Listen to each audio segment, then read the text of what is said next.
ಸಾಹಿತ್ಯ ಅಕಾಡೆಮಿಯವರು ಶನಿವಾರ ಯುವ ಪುರಸ್ಕಾರ ಮತ್ತು ಬಾಲ ಸಾಹಿತ್ಯ ಪುರಸ್ಕಾರವನ್ನು ಪ್ರಕಟ ಮಾಡಿದ್ದಾರೆ.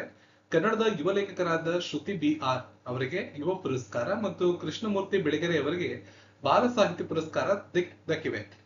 ಶ್ರುತಿ ಅವರು ಬರೆದಿರತಕ್ಕಂತ ಝೀರೋ ಬ್ಯಾಲೆನ್ಸ್ ಅನ್ನೋ ಕೃತಿಗೆ ಅವರಿಗೆ ಯುವ ಪುರಸ್ಕಾರ ಸಿಕ್ಕಿದ್ರೆ, ಕೃಷ್ಣಮೂರ್ತಿ ಬಿಳಿಗೆರೆಯವರ ಚೂಮಂತ್ರಯ್ಯನ ಕಥೆಗಳು ಎನ್ನುವ ಸಣ್ಣ ಕಥಾ ಕೃತಿಗೆ ಬಾಲ ಸಾಹಿತ್ಯ ಪುರಸ್ಕಾರಗಳು ಲಭಿಸಿವೆ.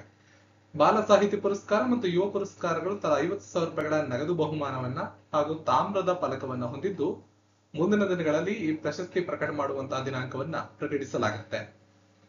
ಯುವ ಪುರಸ್ಕಾರದ ಕನ್ನಡದ ವಿಭಾಗಕ್ಕೆ ಪ್ರೊಫೆಸರ್ ಬಸವರಾಜು ಡೋಣೂರ, ಡಾಕ್ಟರ್ ಆರತಿ ಹಾಗೂ ಪ್ರೊಫೆಸರ್ SG ಸಿದ್ದರಾಮಯ್ಯನವರು ತೀರ್ಪುಗಾರರಾಗಿದ್ದರು.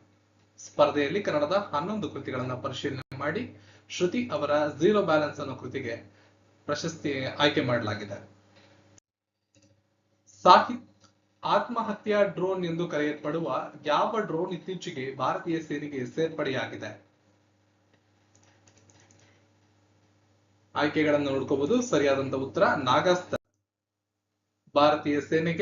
ಭಾರತೀಯ ಸೇನೆಯ ಬತ್ತಳಿಕೆಗೆ ಆತ್ಮಾಹುತಿ ನಾಗಾಸ್ತ್ರ ಡ್ರೋನ್.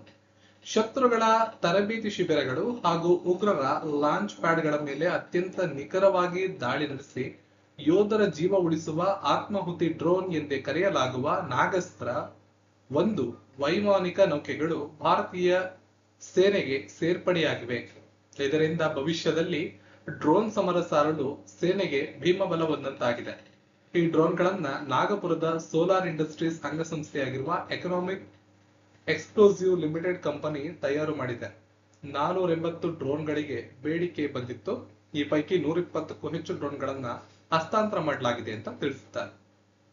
ವಿಶೇಷತೆ ಏನು? ಶತ್ರುಗಳ ಪಡೆಗಳ ಗುರಿ ಪತ್ತೆಯಾಗುವವರೆಗೂ ನಾಗಾಸ್ತ್ರ ಡ್ರೋನ್ಗಳು ಆಗಸದಲ್ಲಿ ಓಡಾಡ್ತಿರ್ತವೆ. ಗುರಿ ನಿಗದಿಯಾದ ಕೂಡಲೇ ಅದರ ಮೇಲೆ ಹೋಗಿ ಬಿಡ್ತವೆ.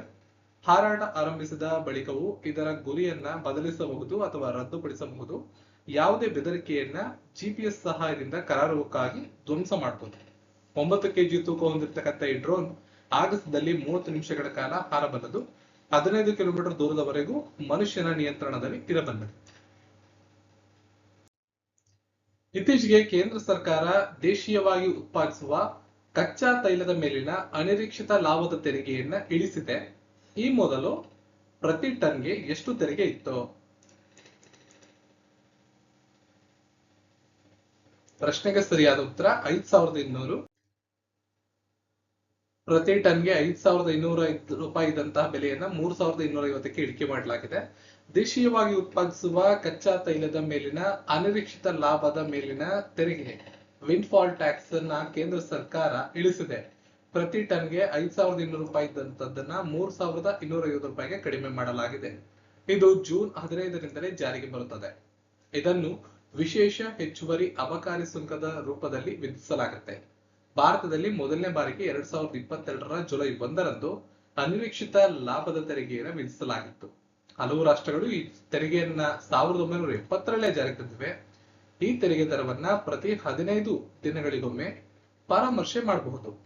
ಪೆಟ್ರೋಲ್, ಡೀಸೆಲ್, ಜೆಟ್ ಇಂಧನದ ಮೇಲಿನ ಈ ತೆರಿಗೆಯನ್ನ ವಿಶೇಷ ಹೆಚ್ಚುವರಿ ಅಬಕಾರಿ ಸುಂಕ ರೂಪದಲ್ಲಿ ಹಾಕಲಾಗುತ್ತೆ. ಈ ತೈಲಗಳನ್ನು ರಫ್ತು ಕೂಡ ಮಾಡಲಾಗುತ್ತೆ. ಆದಾಯದಲ್ಲಿ ಅನಿರೀಕ್ಷಿತ ಏರಿಕೆಯಾದಾಗ ಈ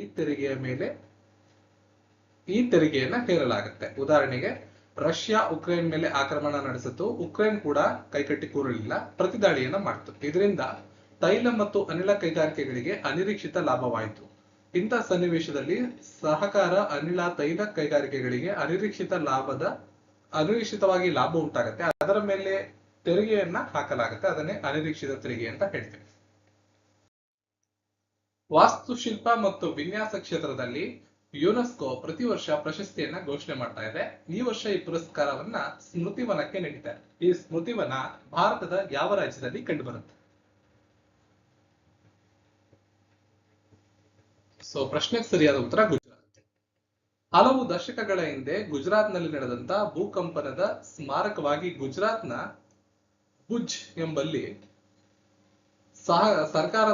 ಸರ್ಕಾರದಿಂದ ನಿರ್ಮಿಸಲಾದ ಸ್ಮೃತಿವನಕ್ಕೆ ಪ್ರತಿಷ್ಠಿತ ಪ್ರಿಕ್ಸ್ ವರ್ಲ್ಡ್ ಸ್ಟೈಲ್ ಅವಾರ್ಡ್ ಇದನ್ನ ಯುನೆಸ್ಕೋ ಘೋಷಣೆ ಮಾಡಿದೆ.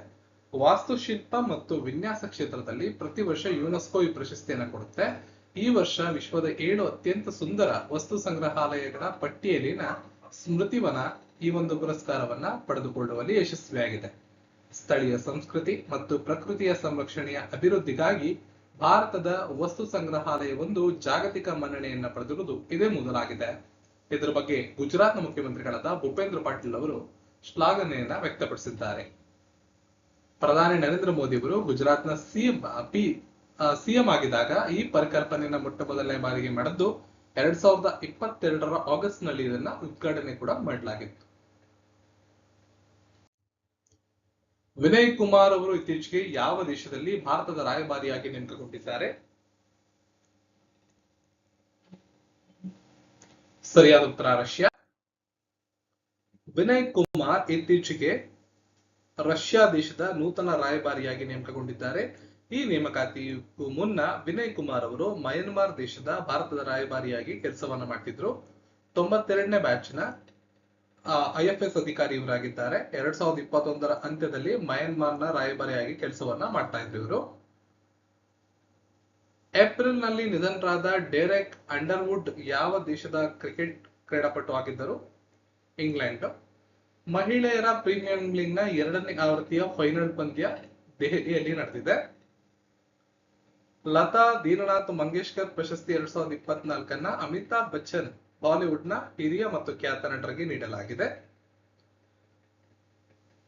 ಕೆಳಗಿನ ಯಾವ ಚಳುವಳಿಗಳು ಭಾಷೆಯ ಸಮಸ್ಯೆಯನ್ನ ಒಂದು ಅಂಶವಾಗಿ ಹೊಂದಿಸಿದವು?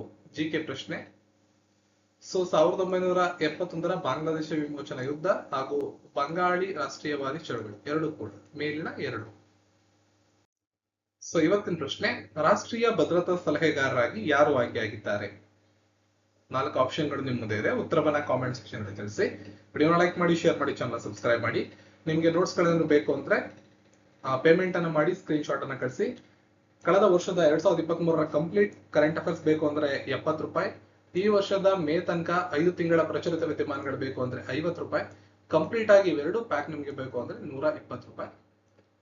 ಪೇಟಿಎಂ, ಫೋನ್ ಪೇ ಮತ್ತು ಗೂಗಲ್ ಪೇ ಐಡಿಗಳನ್ನ ಈ ವಿಡಿಯೋದ ಡಿಸ್ಕ್ರಿಪ್ಷನ್ ಅಲ್ಲಿ ಕೊಡಲಾಗಿದೆ. ಹೆಚ್ಚಿನ ಮಾಹಿತಿಗೆ ಡಿಸ್ಕ್ರಿಪ್ಷನ್ ನೋಡಿ ಮತ್ತು ಟೆಲಿಗ್ರಾಮ್ ಕೂಡ ಜಾಯ್ನ್ ಆಗಿ.